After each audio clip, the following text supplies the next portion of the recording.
मेरा नाम सर। अस्सलाम वालेकुम मेरा बिस्टा। आप सबको बहुत ज्यादा वेलकम है हमारे चैनल पर एक बार फिर से। आज की वीडियो में हम देखेंगे कि फूड शॉर्टेज हो गया भाई, पाकिस्तान में फूड क्राइसिस आ गया। पहले तो भाई जो वाटर क्राइसिस थे, अब जो फूड का भी हो गया फुकदान। तो हम देखते हैं इस वीडियो में कि पाकिस्तानी बेचारे कितना तड़प रहे हैं, रो रहे हैं। प्लीज इस वीडियो को एंड तक देखना, चैनल को कर लेना सब्सक्राइब। देखते हैं आज की वीडियो। अफसोस के साथ मुझे कहना पड़ रहा है कि क्या पाकिस्तान में जो है फूड शॉर्टेज जो है वो बढ़ती चली जा रही है और लोग सड़कों पर बैठकर भीख मांगते हैं। जहाँ कहीं कह लें कि फ्री खाना नजर आता है, लोग वहाँ पर खाने के लिए चले जाते हैं क्योंकि उनके पास इतने पैसे नहीं होते हैं कि वो कुछ खरीद सकें। और कहा यह जा रहा है तकरीबन 11 मिलियन के करीब लोग ऐसे हैं पाकिस्तान में जिनके, बल्कि शायद उससे नंबर कहीं ज्यादा होगा, जिनके पास के खाने पीने की चीजें नहीं है या जो अफोर्ड नहीं कर पाते 2 या 3 वक्त का खाना। एग्जैक्टली ऐसा ही है। फूड शॉर्टेज एक बहुत बड़ा इशू, बहुत सीरियस इशू है पाकिस्तान का, लेकिन अनफॉर्चुनेटली उसके ऊपर कोई खास काम हो रहा है, ना कोई बात हो रही है, ना ही उसको खत्म करने की कोशिशें की जा रही हैं। ज्यादा से ज्यादा ये होता है कि इंटरनेशनल ऑर्गेनाइजेशंस को बताया जाता है कि जी पाकिस्तान में फूड शॉर्टेज है, और उसको लेकर ये जगह जगह पर एक तरीके से कह लीजिए कि लीगल तरीके से इमरान खान दीदी थे फोटो लाई हुई। हुकूमत ने यूटिलिटी स्टोर्स को बंद करने का फैसला किया है। यूटिलिटी स्टोर्स 10 जुलाई से बंद कर दिए जाएंगे। सब्जी मंडियां महंगाई की दलदल में धंस गई। सब्जी फलों की कीमतों में कमी ना आ सकी, अवाम महंगाई से परेशान। चावल और चना लेने के लिए नियाज करनी थी, और यहाँ के रेट का इतना पता चला कि रेट तो बहुत हैवी हो गया। अब किस तरह नियाज करेंगे? मरियम साहब को चाहिए गरीब आवाम का ख्याल करे। आवाम तो पिस रही है और गरीब के पास पैसा नहीं है खाने को रोटी। मजदूर बंदा ना छबी बेच सकता है, ना सौदा बेच सकता है, ना कारोबार कर सकता है, सड़कों से धक्के खा सकता है। ਉਹ ਪੁੱਤਰ ਇਹਨਾਂ ਨੂੰ ਸਮਝਾਓ, ਇਹਨਾਂ ਨੂੰ ਸ਼ਰਮ ਦਿਵਾਓ, ਇਹਨਾਂ ਦੀ ਦੌਲਤ ਕਰੋ, ਇਹਨਾਂ ਦੀ ਦੌਲਤ ਨੂੰ ਅੱਲਾ ਅੱਗ ਲਾਵੇ, ਇਹਨਾਂ ਨੂੰ ਸਮਝ ਆਵੇ कि गरीबी की चीज है। सही बात है, जो भूखा इंसान है ना, वो उसका तकलीफ नहीं को समझ। नमस्कार दोस्तों, आपका स्वागत है हमारे चैनल पर। आज हम बात करने वाले हैं पाकिस्तान में चल रही गंभीर खाद्य संकट और महंगाई की समस्या के बारे में, जो आम जनता की जिंदगी को बुरी तरह प्रभावित कर रही है। तो चलिए शुरू करते हैं। पाकिस्तान में आजकल खाद्य वस्तुओं की भारी कमी और बढ़ती महंगाई ने आम लोगों की मुश्किलें बढ़ा दी हैं। रोटी और नान जैसी बुनियादी जरूरतें भी आम लोगों की पहुंच से दूर होती जा रही हैं। खासकर कराची में यूटिलिटी स्टोर्स के बंद होने से सस्ते राशन की उपलब्धता और भी कम हो गई है। मीडिया रिपोर्ट्स के मुताबिक महंगाई की इस आंधी ने जनता की जेबें खाली कर दी हैं। रोजमर्रा की चीजों के दाम आसमान छू रहे हैं, लेकिन सरकार की तरफ से कोई ठोस कदम नहीं दिख रहा। लोग सवाल कर रहे हैं कि आखिर सरकार की प्राथमिकताएं क्या हैं? क्यों रोटी और नान की कीमतें कम नहीं हो पा रही हैं? गरीब और मध्यम वर्ग के लोग अब ये सोचने को मजबूर हैं कि क्या खाएं, क्या पकाएं। उनकी आवाजें मीडिया में भी गूंज रही हैं, लेकिन समाधान अभी दूर नजर आता है। दोस्तों, अगर आपको ये वीडियो जानकारीपूर्ण लगा हो तो लाइक और शेयर जरूर करें, और हमारे चैनल को सब्सक्राइब करना न भूलें ताकि आप ऐसी ताज़ा खबरें और अपडेट्स पा सकें। कमेंट में हमें बताएं कि आप इस समस्या के बारे में क्या सोचते हैं।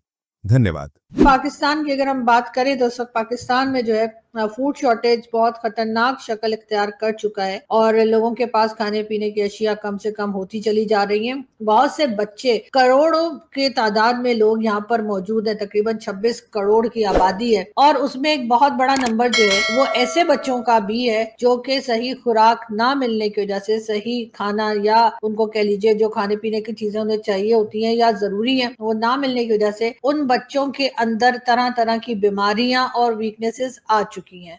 वो एक आम शहरी की तरह, एक आम इंसान की तरह ना तो पढ़ सकते हैं, ना तो बिहेव कर सकते हैं, ना ही समझ सकते हैं, और उसमें जाहिर है कि फूड शॉर्टेज का एक बहुत बड़ा हाथ है। अब गवर्नमेंट अपनी तरफ से अगर ये कहे कि जी हम तो बहुत सारे लोगों को अनाज दे रहे हैं, हम तो बहुत सारे लोगों के घर में राशन डाल रहे हैं, लेकिन ऐसा नहीं है। जब राशन है ही नहीं तो आप देंगे किसको? कई बार हमने ये भी देखा फूड शॉर्टेज एक खौफनाक शक्ल इख्तियार करता जा रहा है। पाकिस्तान का नाम या पाकिस्तान जो है वो इस्लामाबाद, लाहौर, कराची और कोयटा नहीं है। कराची और ये जितनी सिटीज मैं आपको बता रही हूँ ये तो बड़ी सिटीज है, इनमें आपको अमीर लोग नजर आएंगे, ऐसे लोग दिखाई देंगे जिनके घर में खाने पीने की कोई कमी नहीं है, पैसा भी है और काम भी है शायद करने के लिए। लेकिन जैसे जैसे आप अंदर के इलाके में जाएंगे, चाहे वो पंजाब का हो, चाहे वो सिंध का हो, चाहे वो बलूचिस्तान का हो या KPK का हो, आपको हर जगह पर लोग जो है वो भूखे नजर आएंगे, हर जगह पर आपको लोग भीख मांगते हुए दिखाई देंगे, हर जगह पे आपको लोग परेशान दिखाई देंगे। लेकिन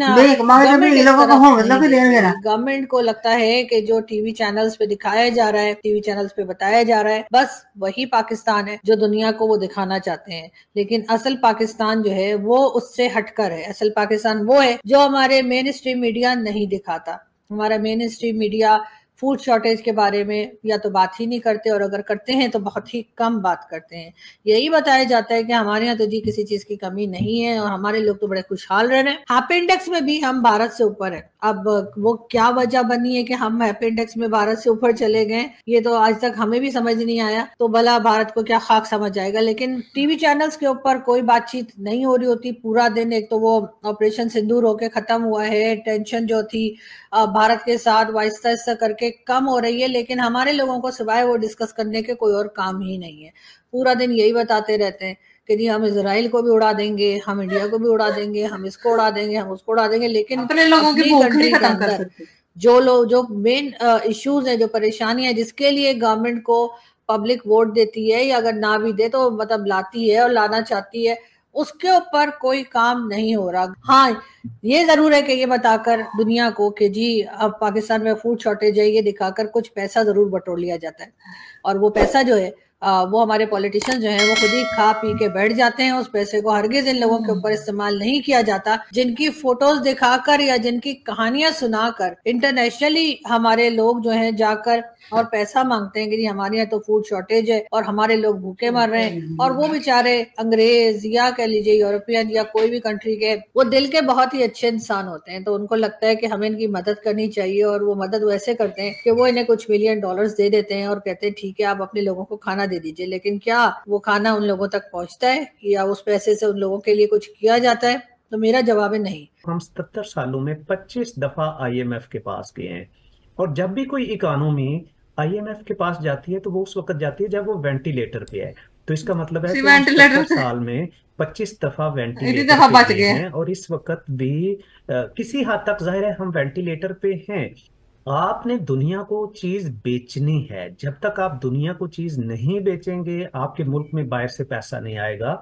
चाइना से टेम्पोरेरी पैसे लेके या किसी और दोस्त मुल्क से लेके या IMF से लेके शायद वो रिजर्व टेम्पोरेरी तो बिल्ड हो जाएंगे, लेकिन वो फिर आप वही साल के बाद 2 साल के बाद क्राइसिस में आएंगे। तो आप अगर वेंटिलेटर पे हैं तो आप इंपोर्ट्स के ऊपर चेक एंड बैलेंस क्यों नहीं रखते? हमने अपने पड़ोसी मुल्क में देखा इंडिया में कि काफी अर्सा उन्होंने बाहर से इंपोर्ट्स नहीं किए और वो स्टेबल हो गए। देखें कि हमने दुनिया से बहुत बड़ी ह्यूज अमाउंट कर्ज लिया हुआ है हमारे, और वो कर्ज भी आपने जाहिर है पे करने हैं। इस साल भी अगर आप बजट देखें तो उसमें हमने 8.2 ट्रिलियन, जो कि तकरीबन आपके बजट का हाफ बनता है, वो हम इंटरेस्ट पेमेंट पे करेंगे। तो जाहिर है जब हमें ये interest payment rest of the world को पे करनी है तो वो डॉलर्स में पे करनी है। अंदरूनी मुल्क तो आप रुपया छापेंगे, दे देंगे। तो ये चीजें आपको डिस्टर्ब कर रही हैं। पाकिस्तान में हुकूमत ने अवाम को सस्ते दामों अशिया खुर्दनोश फराम करने वाले यूटिलिटी स्टोर्स की बाज़ाब्ता बंदिश का सिलसिला शुरू कर दिया है। यूटिलिटी स्टोर्स बंद होने पर शहरियों को परेशानियों का सामना करना पड़ रहा है। शहरियों का कहना है कि ये सस्ती सहूलत थी, वो भी हुकूमत ने बंद करके नई आजमाइश में डाल दिया है। हमारे लिए कि यही तो लास्ट ऑप्शन था, अब उसके पीछे लग गए हैं। ये बंद कर देंगे, हम बताएं हम कहाँ जाएंगे? आपको पता है पहले आटे के पीछे लगाई रखा हुआ था इन्होंने हमने। अब जो चीज़ आती है कोई ना कोई नया हमारे लिए मसला खड़ा कर देते हैं। यूटिलिटी स्टोर बंद हो जाएंगे तो हम किधर जाएंगे? जिंदगी गुजारना जो है वो अजाब बन गया है, कारोबार तो बहुत दूर की बात है। 1000 रुपया कमाना पुत्र हड्डियां तोड़ देंगे, एवं नहीं लग जाता। इन्होंने यह हशर साडा किया है कि जिस तरीके से मुल्क की हालत हो गई है, मुझे नहीं लगता कोई तब्दीली आएगी अनलेस कि हुकूमत आउट ऑफ द बॉक्स सोचे। खत्म। Bye bye. ये थी आज की वीडियो। तो देखा ही आप सबने इस वीडियो में कि भाई अवाम जो है ना बहुत रो रही है इस चीज से, तकलीफ। यार मुझे ये आदमी का रोना देख के बहुत दुख हुआ कि 1000 रुपया कमाते हुए हड्डियां टूट जाती हैं। और उसने बिल्कुल हमें सही कहा है कि ना यहाँ पे 1000 रुपया भी कमाना बहुत ज्यादा मुश्किल है, और दिहाड़ीदार तबके के लिए कभी दिहाड़ी मिल गई कभी ना मिली, ऐसा होता है। और वो बेचारे लोग कहाँ जाएं? तो यार इस वजह से अब यूटिलिटी स्टोर जो थे ना वहां पे ऐसा होता है कि सस्ते दामों में ना वो चीजें, लेकिन 10 जुलाई से उन्होंने फैसला कर दिया कि अब ये भी बंद कर दिए जाए। जाएंगे इन पे भी आपको कोई मतलब रायत जो गरीब लोग ले लेते थे वो भी अब उनको जो है ना मिलने से बस रह गया का सिर। तो अब जो है ना उनकी बड़ी बुरी हालत होने वाली है और वो बेचारे लोग रो रहे हैं, तड़प रहे हैं कि। और यहाँ पे आपको पता है कि बुकारियों का धंधा सबसे अरूज पे है। जहां आप गाड़ी में चले जाओ, आप रोड पे जहाँ पे कहीं रोड आपकी थोड़ी सी टूटी होगी ना, वहां पे भी आप भिखारियों की लाइन देखेंगे। फिर दूसरी तरफ जहाँ पे आप वो ट्रेन गुजरने वाला ट्रैक नहीं होता, वो फाटक जो जिसको हम बोलते हैं, वहां पे भी वो एक भिखारी जरूर बैठा होगा, गाड़ी के अंदर भी बैठा होगा। और फिर पता क्या करती हैं औरतें, छोटे छोटे मासूम से बच्चे होते हैं 1-1 2-2 मंथ के, उनको अपने इस तरह से उन्होंने मतलब झोले में डाल के और मांगती फिरती। मुझे ये होता है कि इन लोगों को अपने बच्चों पे भी तरस नहीं आता कि हम अपने बच्चे जो हैं उनको तो कम से कम घर छोड़े, लेकिन नहीं भाई, साथ साथ बच्चे भी हो रहे हैं, साथ साथ मांगा भी जा रहा है, सब कुछ साथ साथ ही हो रहा है। और मतलब अम्मी मुझे लगता है अवाम शायद मजबूर ही इतनी हो चुकी है कि उनको शायद लगता है कि मांगना ज्यादा बेहतर है काम करने से, क्योंकि मांगना आसान है और काम करना मुश्किल है। मांगने से ये होता है आप एक जगह पे बैठ के, और जब लोग उनकी बेइज्जती करते हैं ना, बात पता क्या होती है, वो इतने ढीठ हो चुके होते हैं कि उनको असर ही नहीं होता, उनको फर्क ही नहीं पड़ता। वो एक कान से सुना दूसरे कान से निकाल दिया। 10-20 रुपए के लिए लोग बड़ी उनकी बेइज्जती सी कर देते हैं, उनको फर्क नहीं पड़ता इस चीज से।